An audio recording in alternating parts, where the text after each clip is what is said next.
I'm Eric Loy, and welcome to Eric Loy Interviews.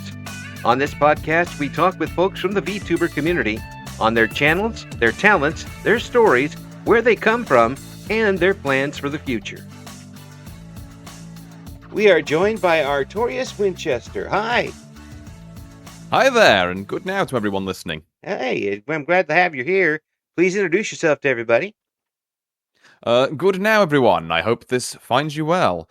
My name's Artorias Winchester, Scholar of the Dreaming Glade. And I'm excited to be on the show. Thank you very much for having me. Well, we're glad to have you here. So, how long have you been doing the VTube thing? It's funny you should ask, actually, because this might date this recording a little bit, but it's actually my 3-year anniversary of this shtick tomorrow. Oh, hey, so we got good timing. Yeah, precisely. It's been Yeah, so real good run of a week. And well, it's been a run of 3 years. I mean, that makes you a veteran at this point. I suppose it does. Yeah, put a couple of grey hairs on my head as yeah, well, as it were. Well, at least you have hair on your head. This is fair. Keeping it there so far. For some of us old folks, getting out in the rain is a little bit of a challenge. Yeah. When you get old enough, they get that first drop of rain to hit right on the top of your head with absolutely no filter whatsoever. Yeah, that's a like hello. Yeah. Certainly an experience. A cold reminder of how nature's treated you. So what? Well, I guess you do also have the upshot there of it being easier to dry off once you do eventually get back into the warm. Oh, that's true. And actually, I'd rather just go ahead. At this point, I'd just rather get rid of it and not deal with it whatsoever. Precisely, yeah. There's swings and roundabouts to this aging thing. Oh, yeah, absolutely. So what got you started? God, we're talking about some, I guess, history from long ago in the VTubing scene here. Mm. But I've been following VTubers for a while longer than I've been streaming. Like, I think my first kind of exposure to them was it was probably like the Sakura Miko and Rushia from like of Hololive fame clips of them playing like GTA. Right. Like I saw some of them and I was like, that's well, first off, they're funny clips, and second off, like, what on earth are these like like virtual anime girls doing? And yeah, I kind of like got more into there. Kind of found Kiryu Coco from that, and then you had the whole like I was pretty in by the 2020, I think it was, wave of like Hololive EN debuting. And then, like, I think a couple of years after that, I was like, maybe, I also found some indies. I was like, I should maybe get into this. And eventually, it happened. It only took me about 2 years to get it together. But yeah. It took a little while to get you involved enough to hook you and bring you in, huh? Precisely, yeah. I tend to move with these things at, like, maybe a bit of a slower pace than most. But, I like to think that I'm just kind of relaxed about it. I'm in no rush. Well, I got to tell you, I got to ask you, did you do anything with that voice of yours before this? Well, it's funny you should ask, because I have had comments saying that, like I have got a good voice for radio, I guess, but also a good voice in general. Uh-huh. Like I definitely have said, like, are you sure you haven't done any like adverts or something? But no, before this, it was just the only thing I'd done really was like a little bit of opera, and that was about it. Opera? You sang opera? Yeah. Oh my gosh. How? Yeah. Second base, very amateurish level, but yeah, it was a hobby. Amateurish. Oh my gosh. Which? I mean, I know very little about opera. I've listened to a couple times on our local classical radio station, but I have not. I don't know that much about it. But what parts did you play? So I was a like second base, and I would essentially like do like songs from like various different like operas that fill that role. I think one of my favorites was Oasis and Tosiris from Die Zauberflöte, which is written by Mozart. Mm-hmm. Very cool song, and it's one of the few things that's actually written in my range, because one of the reasons I kind of gravitated towards opera and that is that it felt like it's somewhere where my voice could really shine. Sure. I'm a huge kind of like, I guess, for even longer than I've been a VTuber fan, I've been a huge like Vocaloid head. But the problem with all that J-pop stuff, it's normally written about like 5 octaves above where I'm comfy with. That's right. Like, yeah. No one writes anything down here. No. no one writes that low anymore. I mean, Yeah. virtually in any genre these days, maybe except jazz or something. Um, that you unless you're a part of a group, and it really does shine through. Uh, but yeah, I'm that's really fascinating. And yeah, Mozart rocked well before rock was rock. And Precisely. Yeah. yeah, Yeah. he was. Definitely knew what he was doing there. Yeah, I guess I'm a snob a bit when it comes to classical music, even though I don't know that much about it. But pretty much for me, anything after 1900 can pretty much jump in a lake. Fair enough. Fair enough. So Oh. so for you, what would you if you got the opportunity to sing your favorite? Would it be that what you talked about from Mozart or Ooh. Possibly. Yeah, I think it would be probably that one. yeah? The only other, I guess, one in contention I could think of right now would probably be Du bist die Ruhe, which I think might be another Mozart, although I'm struggling to remember that one in quite as much clarity. But Mm. I do know they're both in German. German. That's one of the things that kind of keeps Americans, I think, from enjoying opera as much as that they don't understand any of the lyrics. Well, yeah, because it's all written in old, like, like German and Italian and, like the kind of older European languages. Yeah. Uh, Yeah, and yeah. and it would lose translation very quickly. It would in the song. I mean, you couldn't. I don't think anything Yeah, would. I mean, particularly because in those songs are obviously meant to be like something meant to be part of a large performance, so there's context that is, kind of like lost if you just listen to individual ones as played on like classic FM or the Mhm. like. Yeah, yeah. You can say like it's a pretty piece, but I have no idea what's going on because it's like jumping into like the like kind of the end of an act two part of the film, and being like, who are all these people? Oh, absolutely, absolutely, absolutely. And it gets as I mentioned, it is a little tough to enjoy the song individually without knowing the context. And I don't know. I always thought that musicals were like the redheaded step cousin of of them. I'm not a big musicals fan, um, but for some reason, I can sit and listen to an opera and just keep going. There's just something to it. So are you still pursuing that? Like at a kind of strictly hobbyist level. Mm, Still like like admittedly I've fallen out of practice kind of over the pandemic, and outside of just singing to myself occasionally, I haven't really gone for any like official stuff. hmm Um, been tied up with various other things, but it is something I do want to get back into one day, and something I'd love to maybe eventually do on stream. mm. Do like a proper kind of karaoke of old bassy opera songs. Oh my gosh, people would fall all over that. I think. Um, Well, that's the hope. Yeah, yeah, I think so. So that's wonderful you've been able to do that because that's a heck of an instrument you got there. Um, Yeah. that alone will be unique. You think about opera and VTubing, and there's only really one voice that comes out. And Precisely. Yeah, yeah. Everyone thinks of a certain Miss Mouse. yes, Uh, and of course, they're not exactly base level. oh yeah, no, for sure. Like she is incredibly talented, but also like about as almost as far like opposite end of the vocal spectrum as me. Yes, that would be Hmm. something else. The so with all that, and so was it? What's the difference between performing something like that for you and performing online while you're streaming? Is there a comparison there? I feel like the biggest thing I've noticed is the difference between like performing in front of people Mhm. and performing like over the internet, as it were, is that when you're performing in front of people, like normally it's in a place where the kind of acoustics are accounted for in Mhm. some ways, or at least you've got like a sound team or something doing that. Right, Not that I ever really did much with a sound team, to be fair. It was more just kind of like the biggest thing I ever did was like one time like front of a hall or something. right.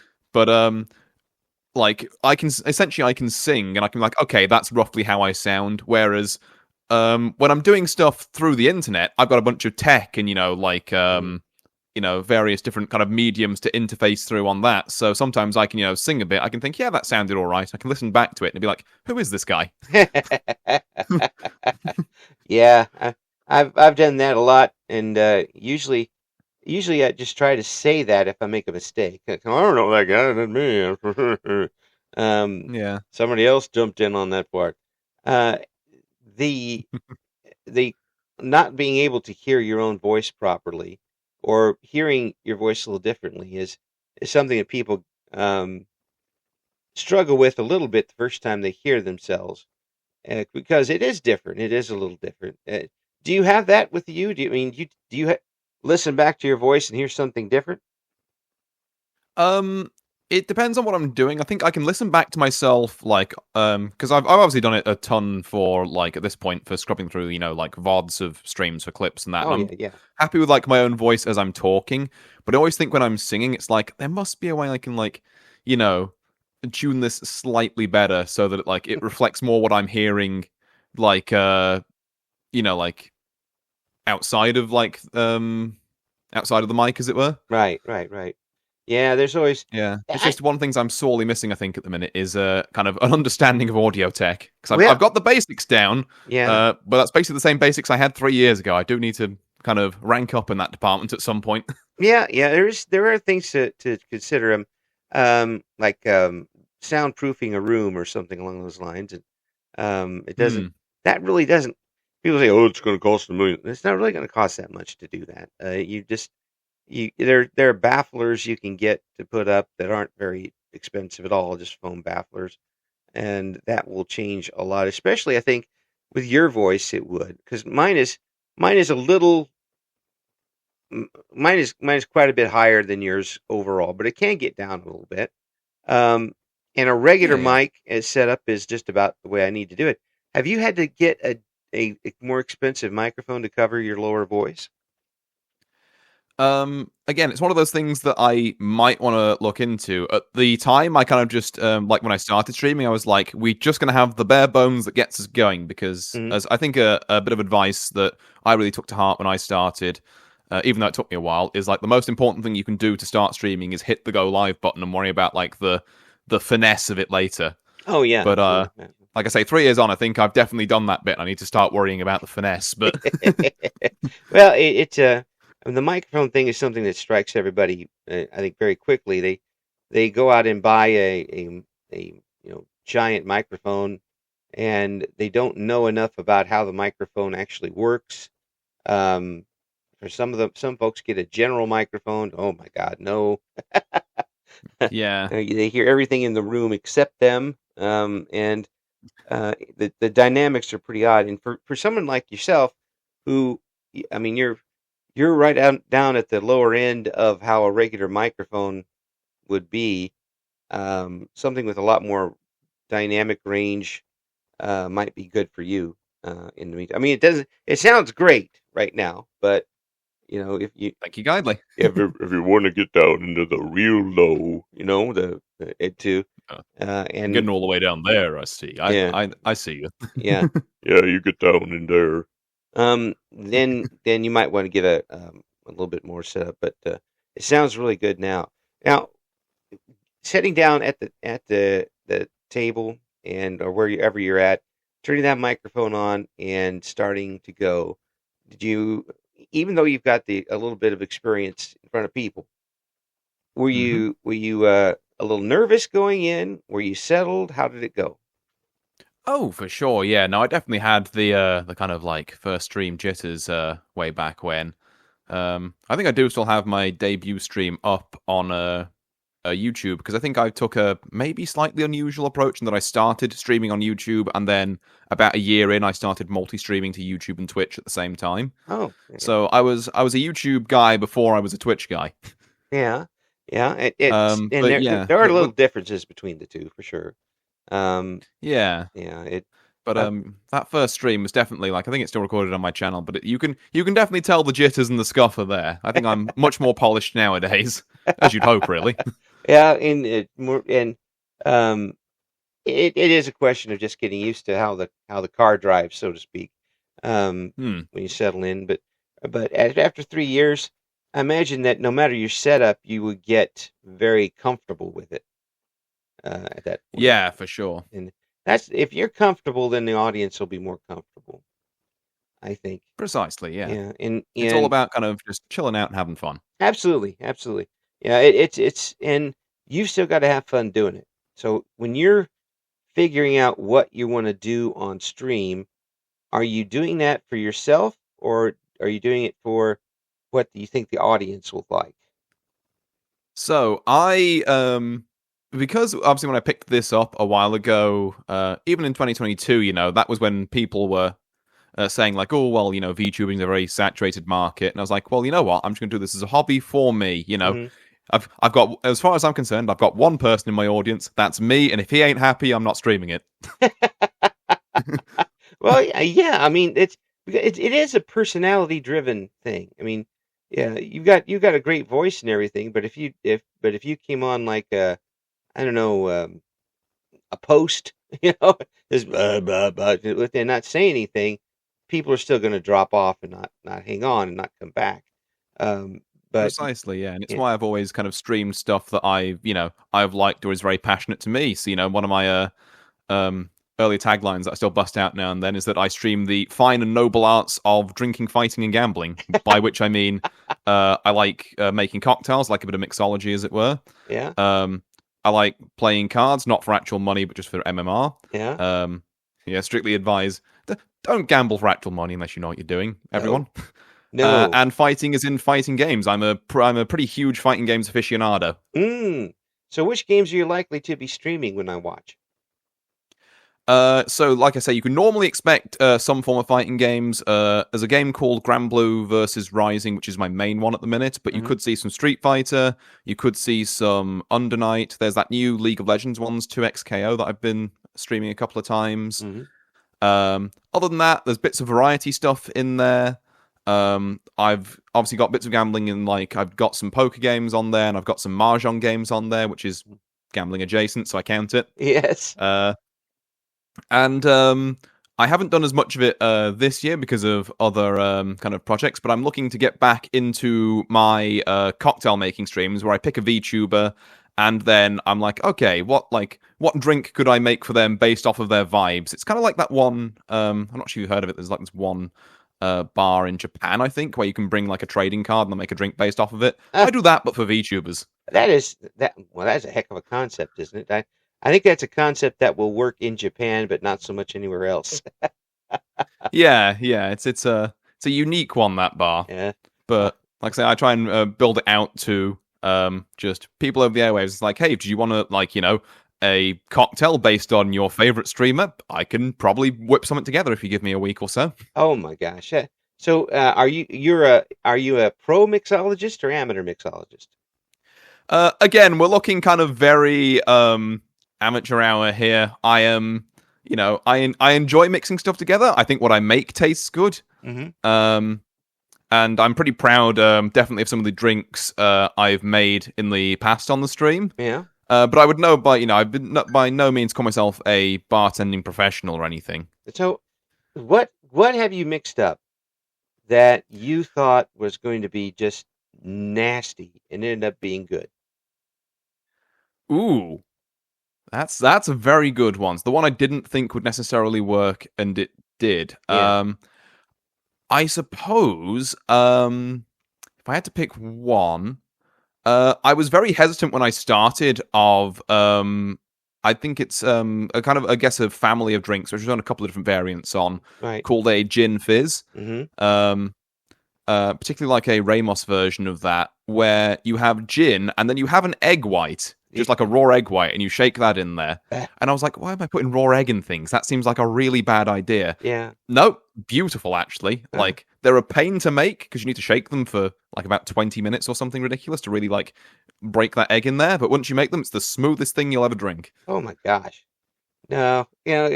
Well, I mean, because of an operation I had some time ago, I can't do alcohol anyway. But I did. But the egg part, I would run away from screaming. I don't like eggs. And Ah, yeah, well, but imagine once you get done, it's not like an eggy taste. It just kind of No, not at all. Like I say, because particularly because you're just using the white of the egg as well. Hmm. Like, there's no egg taste in there. It's all just texture, Mm. Oh yeah, and yeah. the texture, like I say, is it's kind of almost like velvety in like the kind of best possible sense of the word. Because I don't Mm. mean that you're like eating fabric or anything. I just mean it goes down very smoothly. Eating fabric. No, it's if you end up with a drink that's like eating fabric, that's probably not going to be a good one. Um, Yeah, you probably if you feel y- like you're eating fabric in a drink, you probably want to take the flour off the top, make sure you're not like eating any of that. yeah, that's right. Oh, it's my tie. How did it get in there?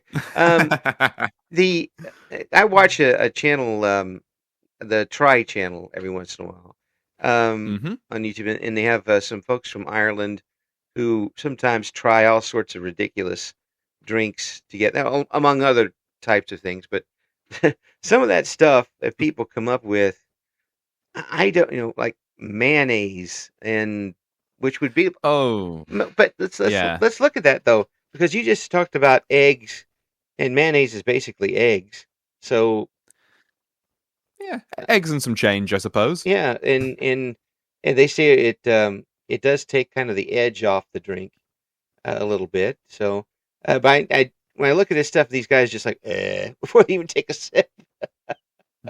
Yeah, I Uh, mean, mayonnaise is definitely a new one on me as well. But no, I feel like there's definitely kind of a couple of different classes of drinks where you have the kind of the stuff that is mixed together and they're kind of like paying attention to like flavor balances and the right, other kind of like minutiae of stuff like that, which like I say I'm not very good at, but I'll stand on the shoulder of giants and being like, oh, okay, this is a thing I know that tastes nice. yeah, Can I adapt it in some way or another? And yeah. then there's the kind of like this drink was made by like an 18-year-old as they just went to college and they were just like, what's the funniest thing I can give my friend?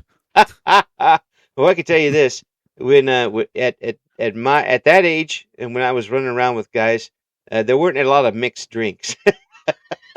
This is true, yeah. Like normally, someone hands you something mixed, it's going to be diabolical to say the least. It'll be two beards together probably for the most part, and whatever's in the keg. That was Yeah. growing up in the '80s. That's how it worked. um, so I always think that's a very interesting thing because it's a bit of chemistry if you know what you're doing, mixed with um, you know, mad scientist type stuff sometimes to come Oh, up yep. Plenty come of that. we had to come up with these drinks and what is your favorite ingredient as far as alcohol for these drinks? Ooh, my favorite bottle. That's a very tough one. Oh, I've got a few I quite like. I am a reasonably big like whiskey guy. mm-hmm. There's a bottle I get. I believe it's a Kentucky Rye actually called like Rebel's Yell. Mm, That I do really like. But obviously whiskey by itself is quite a strong flavor. You can mix it with some things, but you know it's right, probably just best enjoyed on the rocks or in the winter. right. Like top it up with like hot water, make a hot toddy or something. Mm-hmm. Um, yeah, so that's some proper cowboy medicine right there. Yeah. But my favorite thing to mix into things, it's probably got to be rum. Uh, Rum's just kind of fantastic, and it's also the gateway to all tiki drinks, which are the ones where you can mix fruit juice into stuff, right, right. which can have things taste all sorts of weird and wonderful ways. Yeah, yeah, yeah. Rum's got the kind of that fruity base that you don't get from like a whiskey. You- Absolutely, yeah. It's got like whiskey's a good flavor, but it's very straight edge. Rum can be a lot more like funky. yeah, yeah. And whiskey. I see. There's so many different types of whiskey. Um, Mm. and there's old aged whiskey. There's whiskey in different barrels. There's all sorts of things that they add. Yeah. There's a Different. bunch of stuff that depends on where it comes from. So Oh like yeah, a Canadian whiskey will taste very different to an American one, which will taste different to a Japanese one, which will taste different to a Scotch, which is essentially just a whiskey from Scotland. yeah.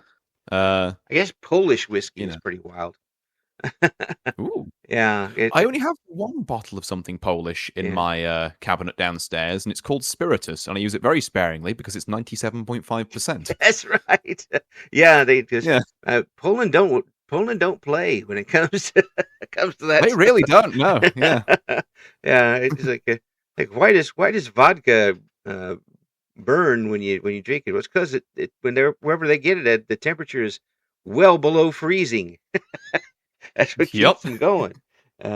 So I just find that, although it's one of those things that I can't imbibe in, but I'm very interested in how it works. How you take the because when I was a young person before radio, and now well out of the range of the police, um, I did sip. I did have a couple of beers and things when I was in my teens. Come get me, for that if you want to. Yeah, Um, yeah. but uh, the thing that always got me was the aftertaste. Um, Yeah, something could taste good, but then all of a sudden, bang! That after, didn't go well. And then yeah. when I did have some on air one time, I filled in for somebody, and I had to do wine tasting, and Oh, yeah, right. and that was A sommelier. yeah.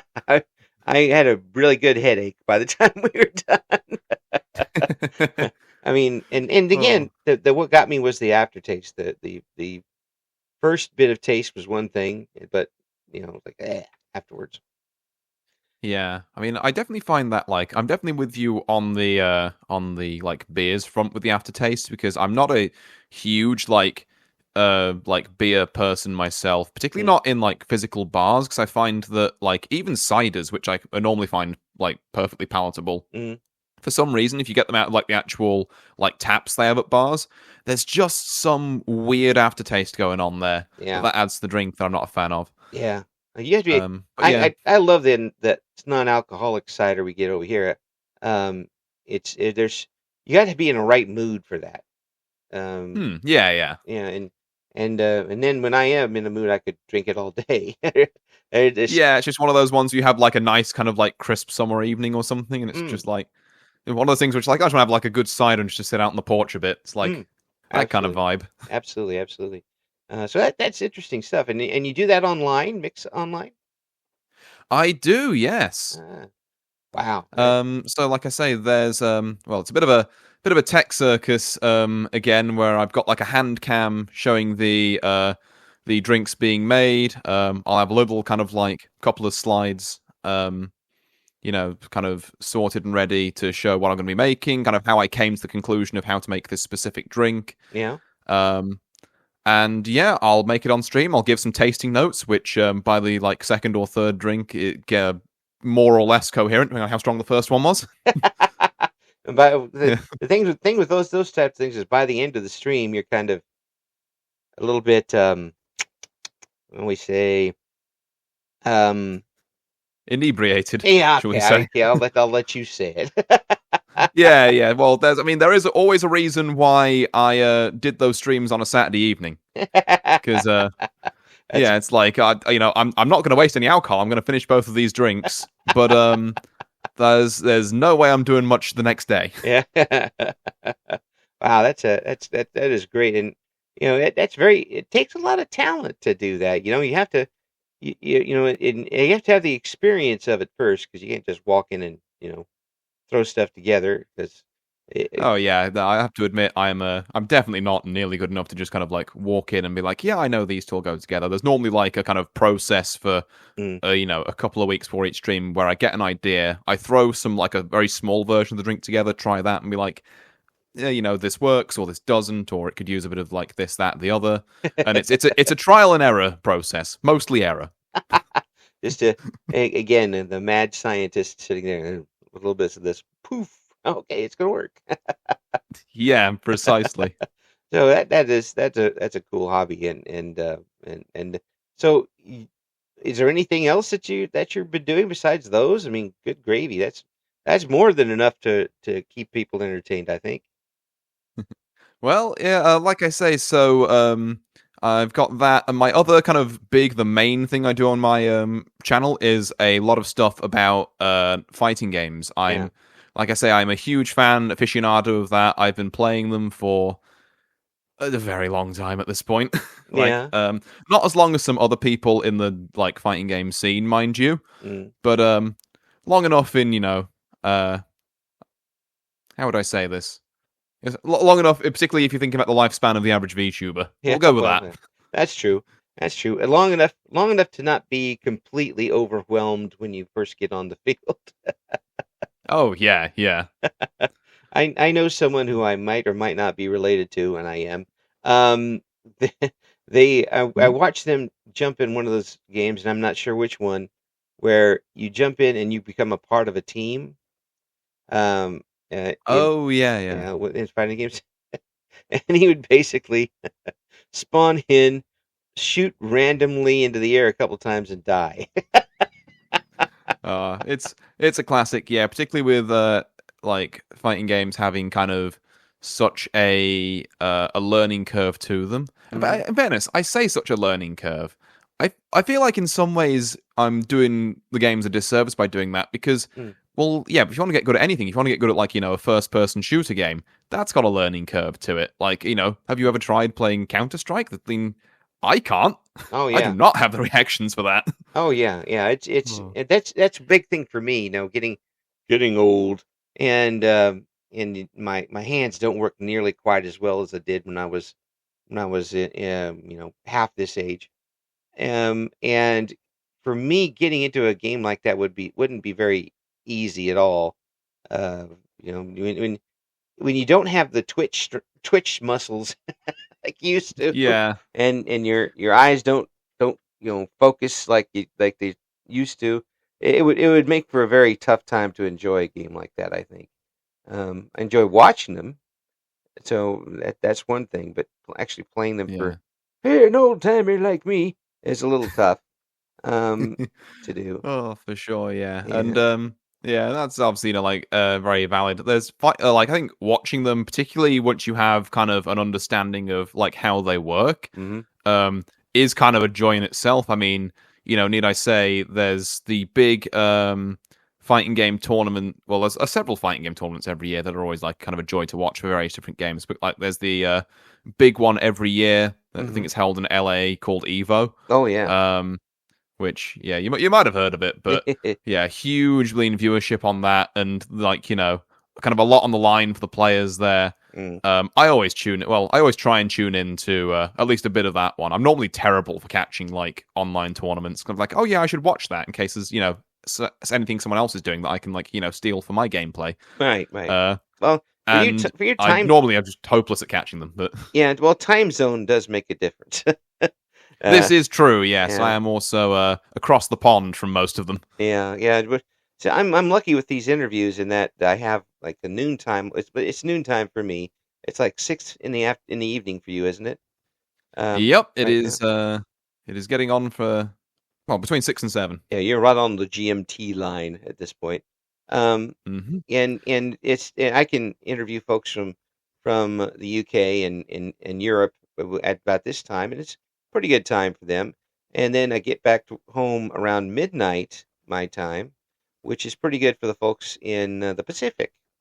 Um, Ah, it's a little neat. Yeah. afternoon time for them. Of course, it's like afternoon for them 3 days later, but it's afternoon.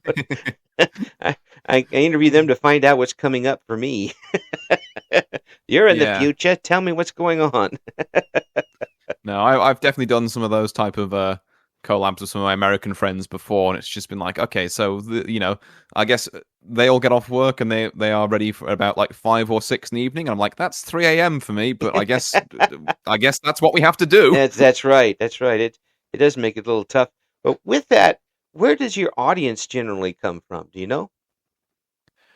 Um, I guess like I have about like even like viewership in terms of like the YouTube and Twitch end of things. Hmm. I know obviously when I started it was essentially just me and then like maybe like one or two friends, and then just kind of slowly over time, which naturally grew into a kind of group of people who liked my stuff, and were kind of excited to see what I did next, Yeah, and it's just been kind of growing kind of at a nice, I think, steady but healthy rate from there. yeah. What part of the worlds do they usually come from? Oh, right. Sorry, I misinterpreted the question That's all right. slightly. What part of the world? So I know I've got definitely a handful of European viewers. I know like I've got one guy from Germany who's been with us for a while. I've got one person who moderates for me from Spain. Hmm. There was a person I who we kind of watch each other and actually collab with them just yesterday, who's Icelandic. Yeah. Oh, yeah, So yeah, yeah, really just kind of like scattered all around this sort of time zone. yeah. I love the Icelandic names. Oh yeah, yeah. They go on forever, but they're really cool. Literally cool. Iceland. I didn't even know I said that. Um, so I mean, Oh. you're doing extremely well, I think. Do you think that you're doing extremely well? I think I'm doing all right. There's definitely like because I've been treating this as a kind of like a very for for a while I've been treating this as a very well, this is a hobby, I'm doing it because I enjoy doing it, but I don't need to stress myself out too much about it. Hmm. Um I think I've been doing like perfectly admirably for the amount of effort I've put in, but I definitely think there's like extra room in the future. Maybe now I've got certain other kind of projects out the way Hmm. that I could put a bit more into this and get a bit more back out. Yeah. Like one thing I do want to do at some point is really get into the whole like YouTube Shorts and the whole like posting clips kind of Oh yeah. game a bit more. Yeah. Yeah. Yeah. Although it's marketing and promotion type things too. Yeah, for sure. The Yeah. one thing I have always been fairness like fairly bad at is being able to just kind of put myself out there and like market myself or knowing kind of like how to do it. Right. Right. Yeah. It's and Um, there's a lot of things you can do with that. In the I think that doing the shorts is probably the cheapest way to bring people to your channel. we do Getting love a shoestring budget. yeah, yeah. When I'm all about that, but I was in radio for a long time. I know you automatically get a shoestring budget if you're in radio, um, and Yep. but not that in these days it's not even there. Um, it's it just anything to get you out there and get your voice and get other audience, but you also have to be selective sometimes. Um, Hmm. do you do many collaborations with folks?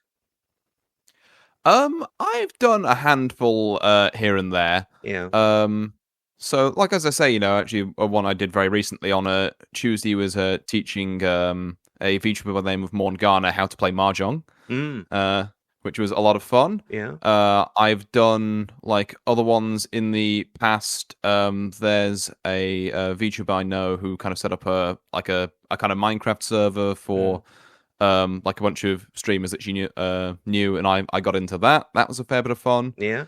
I've done a couple of other like slightly bigger ones as well, and this is kind of getting back onto those 3 a.m. collabs where Oh I've yeah. had about 8 or 9 people on the same collab playing kind of like social deduction games. Right. Right. So Right. you're like it was kind of like a variant of one of those called Blood in the Clock Tower, which I'm a pretty big fan of, but it's Yeah. just getting enough people together to play it can be troublesome. Oh yeah. Yeah.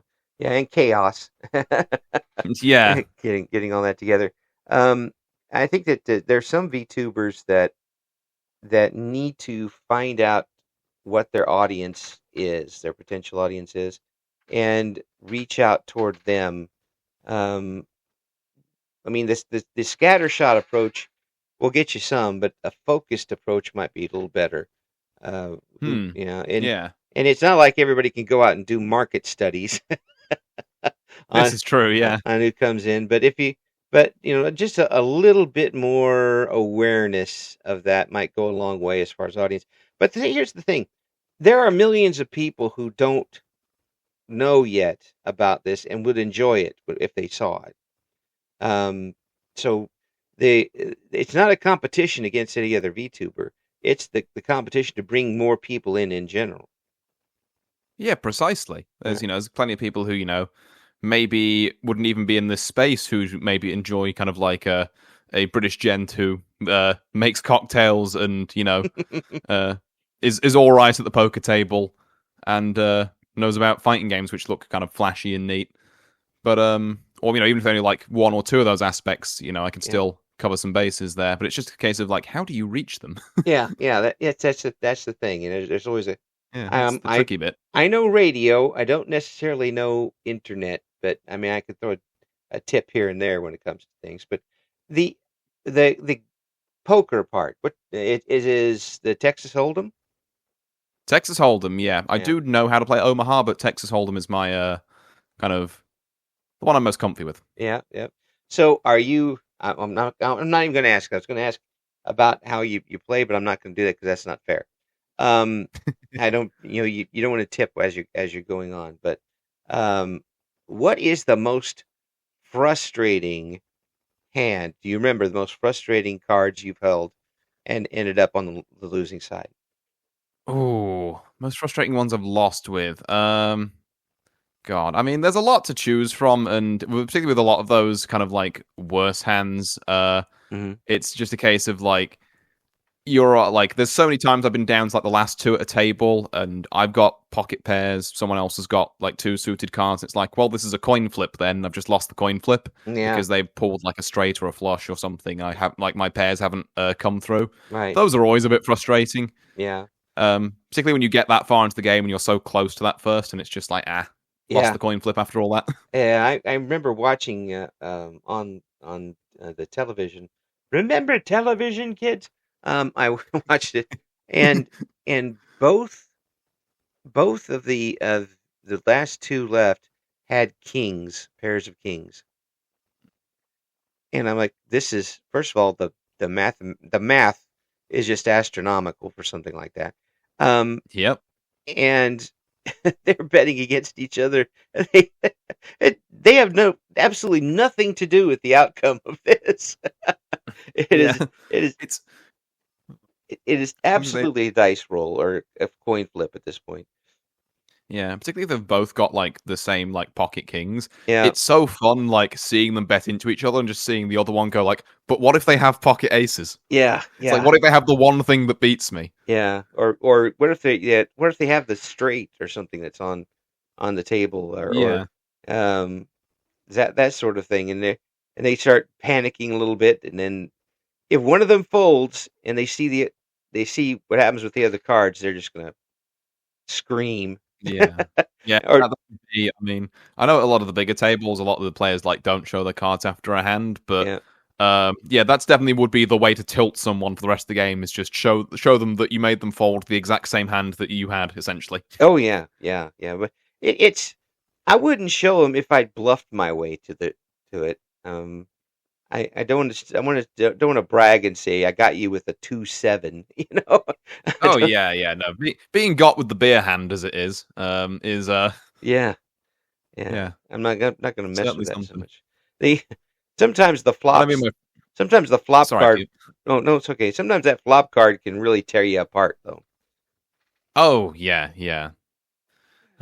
Yeah, the like the flop can turn what looks like a very good hand into not a lot, and then the river, the very last card that's dealt. Yeah. Uh, it's saved me on sometimes, and it's ruined my day on others. That's the game. Yeah, I've got about a 17% chance of nothing. Yeah, Throw in just throw the cards. yeah, or the opposite of like, okay, I've got like a 90% chance to win here, as long as exactly this card isn't played, and I'm down.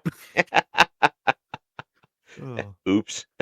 And that's the thing too about poker. You can have pocket aces and lose very easily. Yeah, Looks great, makes you feel good. Somebody got it straight.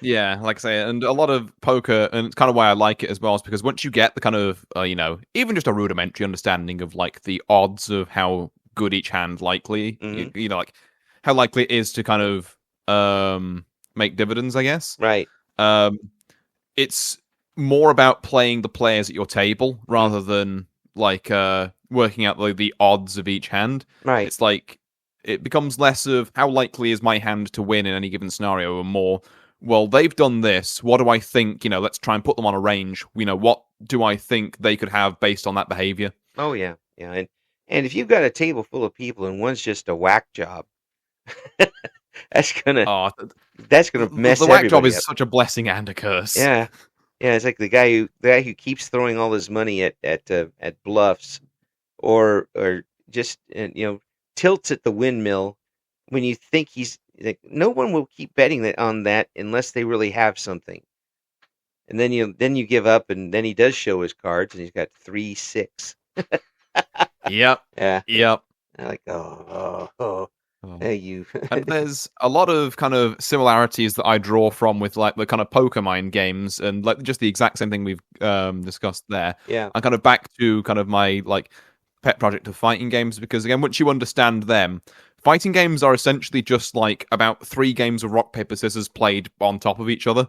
Yeah. So there's a lot of thinking, okay, well, if my opponent does this, I should do this. Or, if they do this, I should kind of do this. There's actually a game which kind of takes that logic to the extreme called Yomi Hustle, which is a turn-based fighting game. So you've got plenty of time to think about what your next move is and to like input it kind of at your leisure, which is a fun one I've played a couple of times. Yeah. But yeah, like any of those kind of like, I like games that have that kind of mental kind of tug of war to them, whether it be poker, whether it be mahjong, whether it be, fighting games. Keeps me sharp. Has tragedy in it. Yes, precisely. And sometimes you get a tragedy with him. Yeah. Oh no, that was bad. Well, I gotta tell you, Artie, it's just a pleasure talking with you, and we've run through a lot of time very quickly, and that's That we have, yeah, it's gone very fast. see, this is one of the things I think it's gonna blossom. What you've got the personality, you got the voice, you got great content. I don't think there's anything in your way here other than having the river card turn the right way. Yeah, precisely. Yeah, very And- well put, and thank you kindly for all that. It's very kind of you to say. Oh, it's absolutely true, and just a very very fun, easy person to talk with, and I really hope we can do it again. And we're gonna have all of the links we have for you up in the description for the video. Check out what Artie's got going on, and you will absolutely enjoy yourself. And you can hear him scream when that river card gets pulled. Yep. All right, thank you so much. I appreciate it. Okay, well, thank you very much. Thank you for listening to Eric Loy Interviews. Join us again next time when we talk to another member of the always interesting VTuber community.